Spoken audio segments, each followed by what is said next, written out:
another zippy, crazy day comes to a close.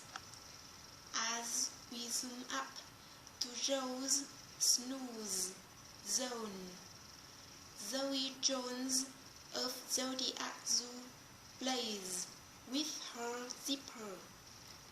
Last week, Jim's brothers were picked to represent their country in the Olympic Games. Two of the brothers were swimmers, while the other two were long-distance runners. All of the brothers wore glasses. These athletes worked hard at qualifying for the Games and were hoping to come home with prizes. Since the brothers go to the same university, they often take the same courses.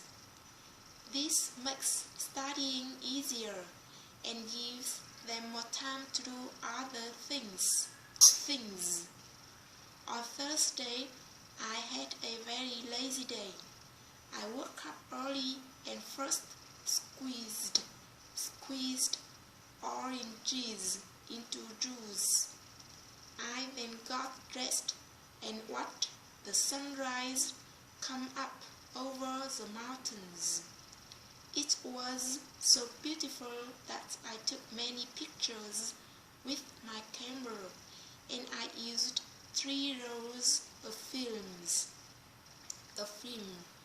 After drinking 2 cups of coffee, I got dressed, left the house, and walked 3 miles